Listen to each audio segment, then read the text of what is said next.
Subscribe कीजिए कुंडलनी जागरण को और प्रेस कीजिए बेल आइकन को, जिससे कि आपको मिल सके हमारी लेटेस्ट वीडियो सबसे पहले। सहयोग में जो आज स्थिति है वो बहुत ही अच्छी है। जबकि हम देश की हालत देखते हैं आज, तो लगता है कि सहयोग एक स्वर्ग हमने हिंदुस्तान में खड़ा है। और इसकी जो हमारी एक साधना है, इसमें जो हम समाज में इसका जो हम आनंद उठा रहे हैं,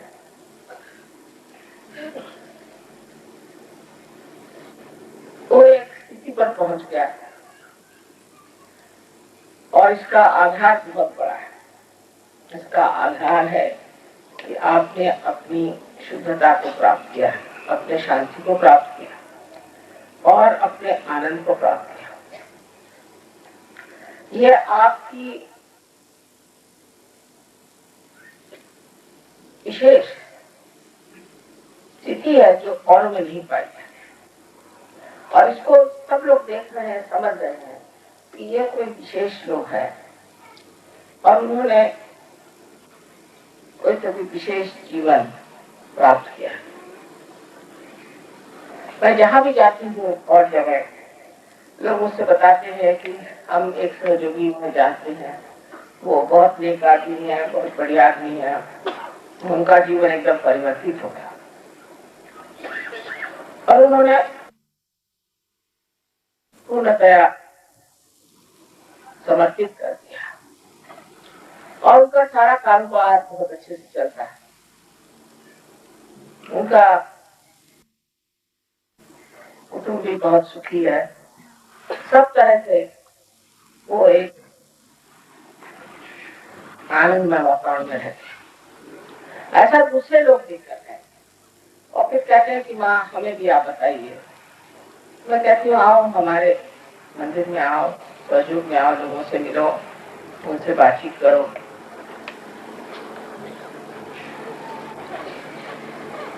और आप सब लोगों ने जिस तरह से सहयोग को अपनाया है और बढ़ाया है, एक कमाल की चीज है। लेकिन इसको एक बात जान लेनी चाहिए कि हमारे पास जो विशेष शक्तियां हैं वो आज तक किसी के पास नहीं। आज तक कोई भी कुंडलिनी का जागरण इतने आसानी से नहीं कर सकता। कोई भी चक्रों का निदान लगा नहीं सकता। ये किसी को मालूम ही नहीं था कि उंगलियों पे आप चक्र जान सकते। आज तक इतनी शास्त्र में मैंने नहीं पढ़ा। किसी ऋषि मुनि किसी ने बात नहीं बताई कि आप उंगलियों पे निदान बता सकते हैं। चक्रों तक बात करी है, सहस्त्रार्थ पर भी बहुत कम लोगों ने बात करी। आप लोग इतने सूक्ष्म ज्ञान को इतनी आसानी से प्राप्त कर गए क्योंकि आपने इस पर बहुत ध्यान दिया और आत्मा के प्रकाश में इस सूक्ष्म ज्ञान को आपने प्राप्त कर लिया। अब आप सहयोग बढ़ा रहे और सहयोग के जो नियम हैं उनमें आप बहुत ही सहजता से आ गए।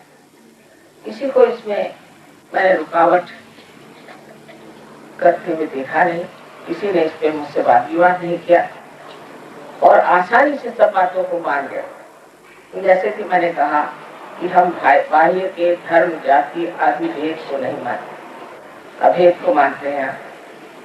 हम सब एक परमात्मा के अंश हैं और उस अंश को, उस विराट स्वरूप को जानना चाहिए, उसमें जागरूक होना चाहिए। और ये जो बाह्य में विकृतियां आ गई हैं, इनको छोड़ करके अंतरतम में हमें अपनी एकता जाननी चाहिए। और धीरे धीरे मैं देखती हूँ कि सब लोगों में इसका आनंद आने लगा। यही आनंद है जो आपको यहाँ खींच कर लाता है और हर बार आप चाहते हैं कि ये आनंद हम दूसरों से भी बांट खाएं। जैसा एक शराबी अकेले शराब नहीं पी सकता, उसी प्रकार आप लोग भी अकेले इस आनंद को नहीं उठा सकते। तो अगर एक आदमी सहयोग में आ गया, उसके सारे रिश्तेदार सहयोग में आने चाहिए। उसके सब मिलने वाले आने चाहिए, उसके सब दोस्त आने चाहिए, उस सबको सहयोग होताते रहे। तो पहला प्रलोभन तो शारीरिक होता है, शरीर की व्यथा दूर हो गई, मानसिक व्यथाएं दूर हो गई और आपसे रिश्ते ठीक हो गए, आपस में मेलजोल भर गया, बच्चे ठीक से चलने लगे, हर तरह की आपकी प्रगति हो गई, यहाँ तक कि लक्ष्मी जी की भी कृपा। और हर पल हर घड़ी आप देखते हैं कि आप परमात्मा के साम्राज्य में हैं और परमात्मा आपकी मदद कर रहे हैं। इतने चमत्कार हो गए इसमें युग में कि उनको लिख कर निकालने की किसी की हिम्मत नहीं होती। वो कहते हैं माँ पहले आप छान लो इसमें से जो आप सोचते हैं लिखने वाला लिखे नहीं, ये तो न जाने कितने ग्रंथ होता है।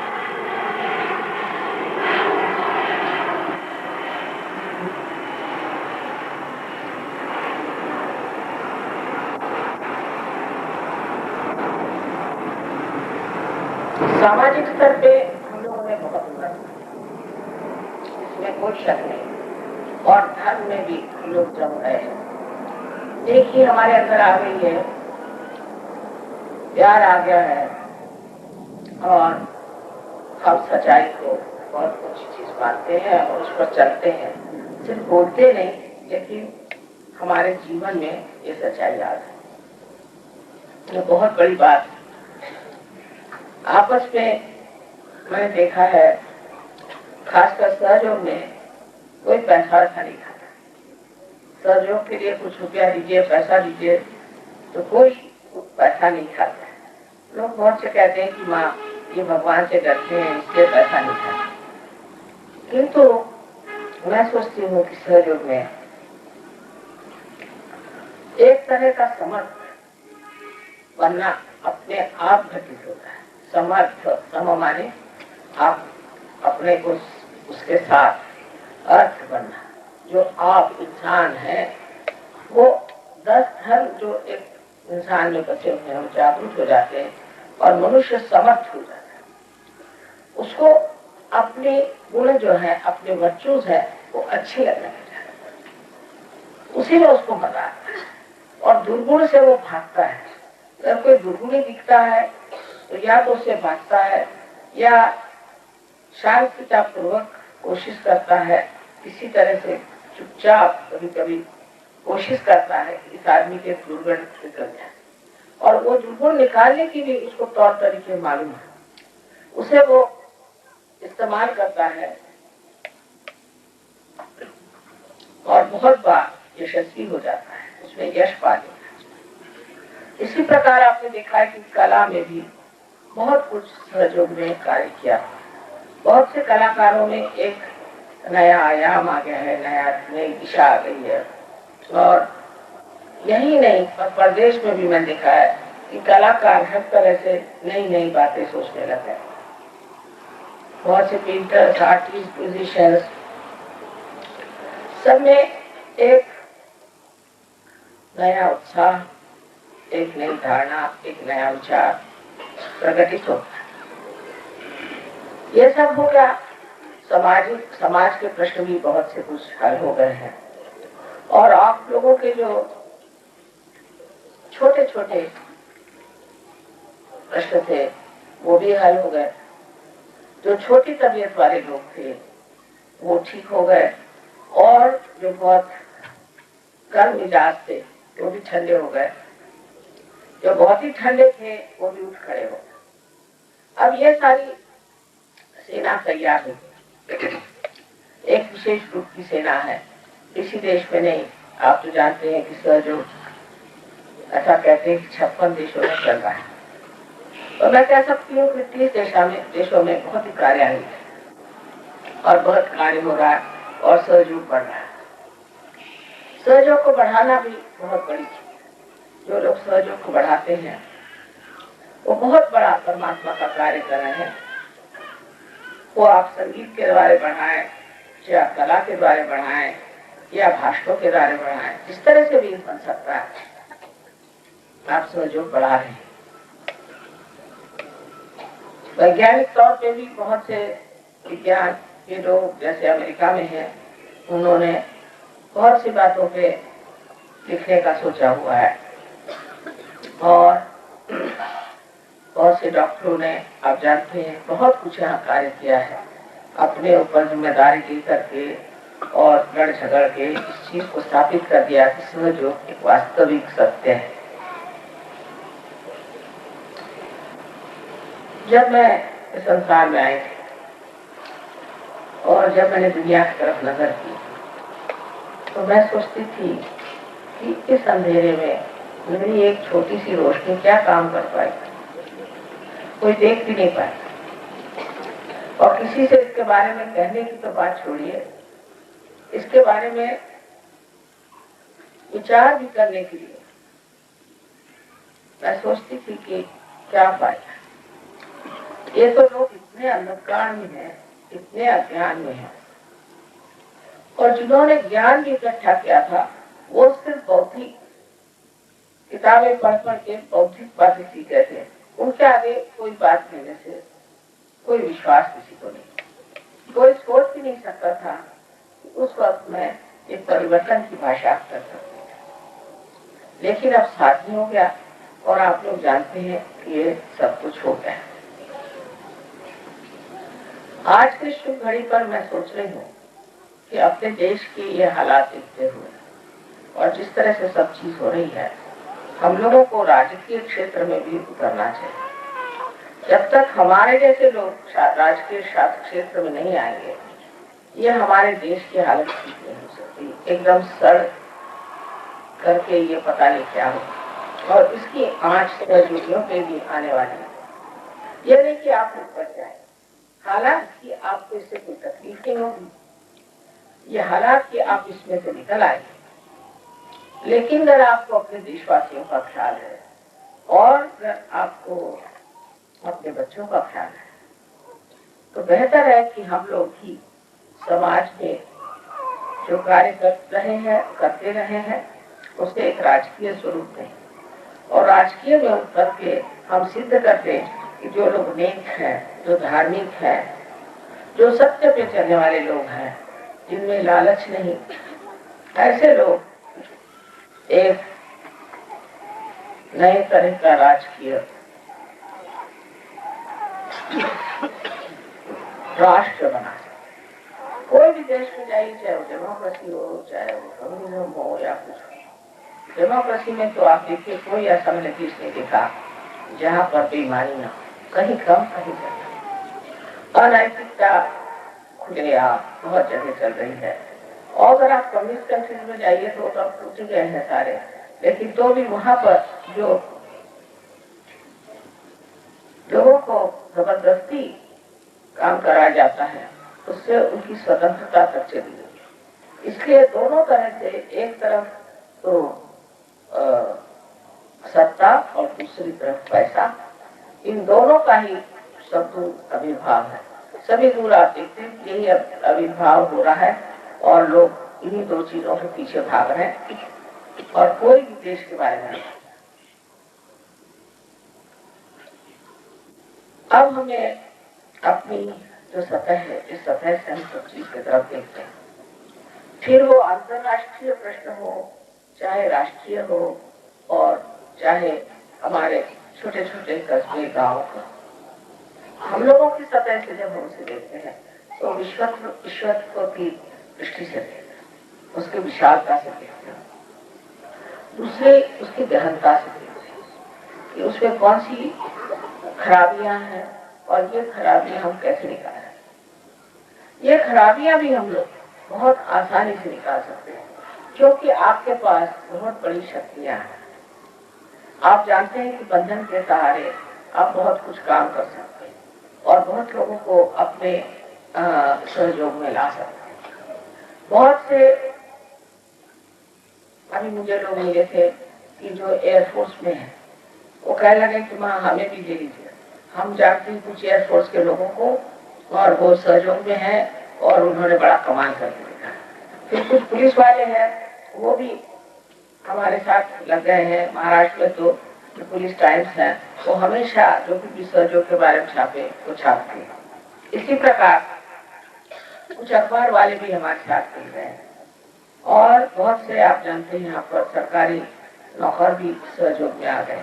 जब उनकी बदली हो जाती तो सहयोग फैला रहे। इसी प्रकार हमें अगर राजकीय में हम उतर जाएं तो जो राजकीय समस्याएं हैं उनका भी हल हम लोग निकाल सकते हैं। इसमें पहली चीज ये रखना चाहिए कि हमारी जो कुछ भी इच्छा है इस मामले वो साफ सुथरी होनी चाहिए, उसमें शुद्धता होनी चाहिए। हम सिर्फ देश के हालात ठीक करना चाहते हैं और हम लोगों तक उनका जो अधिकार है वो पहुंचाना चाहते हैं। इतना ही नहीं, उनके अंदर धर्म जागृत करना चाहते हैं, जिससे कि देश हमारा जो है वो एक बहुत सुचारू रूप से और सुंदरता से बढ़े, आगे बढ़े और सारे संसार के लिए एक आदर्श बन जाए। इस देश में अनेक शक्तियां हैं, बहुत ही ज्यादा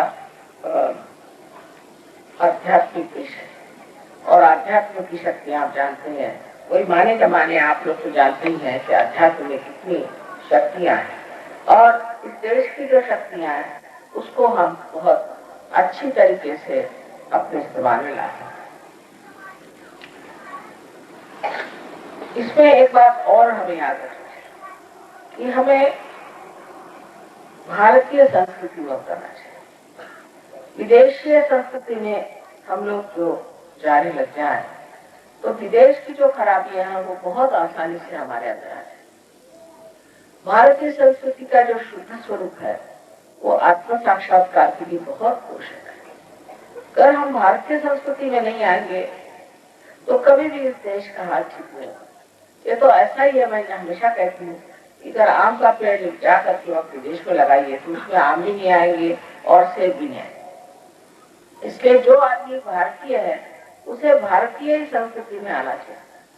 और जो प्रदेश में जितने भी सहयोगी हैं, आश्चर्य की बात है, वो हमेशा कहते हैं कि वहाँ हमें भारतीय संस्कृति में आप, क्योंकि ये बहुत सौम्य संस्कृति है। इसमें बच्चे देखते हैं, हम लोग देखते हैं तो अत्यंत सौम्य है, सहनशील है और इतना ही नहीं धार्मिक है।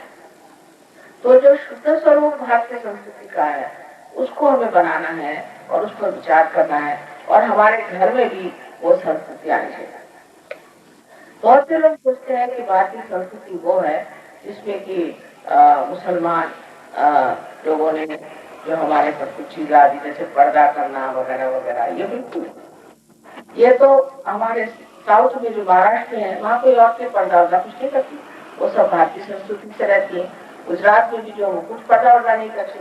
ये पर्दा वगैरह की जो सिस्टम है वो सिर्फ इधर उत्तर हिंदुस्तान में चल पड़ी। इतना ही नहीं, औरतों को दबाना, औरतों के साथ दुष्ट व्यवहार करना वगैरह, ये बिल्कुल भारतीय संस्कृति में नहीं।